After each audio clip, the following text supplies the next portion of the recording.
Global News meteorologist Peter Quinlan joins us today. And Peter, we know the smoke is still hovering over Saskatchewan. What are the radars showing when it comes to where the smoke is coming from in the province? Is that all from the Saskatchewan fires, or is it coming from parts of BC? Where exactly is the smoke coming from?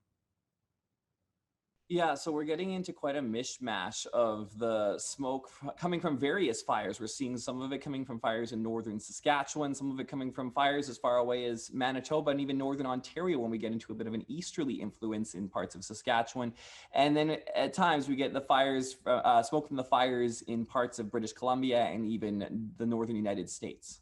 The expectation was to have the smoke cleared by Monday, and do the signs point to the smoke sticking around, or can we see it start to part ways as we are expected, with rain coming in those next couple of days here? Yeah, I think the smoke is going to stick around the Lloydminster area. I kind of thought it would initially stick around actually right through the period.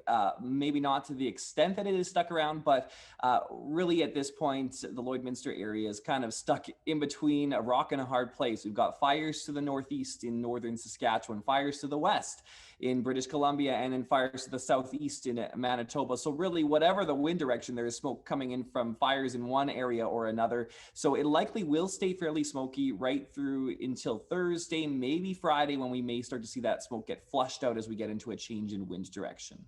With that smoke blocking the sun and creating that overcast, how much of a role does that play into the daily highs for July?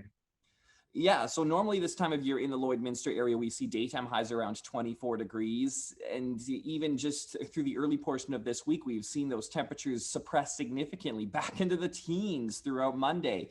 And that's because the sun's energy doesn't make it to the ground because it gets trapped by all the smoke that's in the air. So it is substantial. Like we had to back temperatures down about 5 to 10 degrees off of where we were expecting them to be because of this smoke, which also makes forecasting quite difficult. If we do see that smoke flush out, we should see temperatures back into those mid 20s as we take you through the end of the week. But likely through Tuesday, we'll see those temperatures stuck in the teens. And with just going back to something I said earlier there, with the rain that is expected over the next couple of days, will that help in any way in terms of the visibility by any chance? It may help just briefly, but this isn't major rain. We are expecting the potential for some thunderstorms over the next few late afternoon, evening hour periods. So that will help temporarily, but there is a steady inflow of smoke coming in from these areas, both aloft and even at the surface. So that's any relief that we do see will be fairly short-lived, at least in the short term. What is the general outlook for the summer? Are we going to be seeing more of those 30 plus degree heat waves that we saw few weeks ago? Is that kind of the outlook, or what is sort of the outlook for the rest of July and heading into August?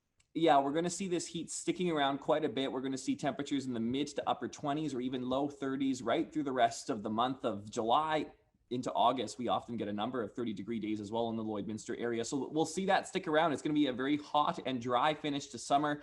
Usually the wettest months of the year are June and July in the Lloydminster area, and we really haven't seen the normal amount of moisture we would typically see in most areas. So it's going to get drier. We might even be talking about more fire startups. So you need to make sure you're being extra vigilant out there, especially if you're camping or disposing of cigarette butts. Are there any reminders that you want to give to people that are watching and that may be, very concerned with their own, well-being when it comes to these types of weather conditions? Yeah, so if you're experiencing difficulty breathing, if you have underlying heart or lung issues or problems, you should avoid spending time outside doing strenuous activity. That's the advice from health authorities and even the general population. Even if you don't have those underlying conditions, you are advised if you're having difficulty breathing, don't be outside running around. You should try and take it easy outdoors. Try and be in indoor, well-ventilated areas because this can be difficult on the lungs. Essentially, you're breathing in particulate matter. So it's not a good scenario, and you are advised to try and stay in those well-ventilated places. And it's also quite hot sometimes, so you also want to stay cool when you're out in the heat. Seek air conditioning and cooler spaces during the day. Well, Peter, I really appreciate your insight and giving us a little bit of more detail on what we could expect over the next couple of days. It's unfortunate that we have to wait till the end of the week for things to start to clear up, but it's good to know that the end is in near sight. So thank you. Yeah, for sure. Thanks for having me, Connor.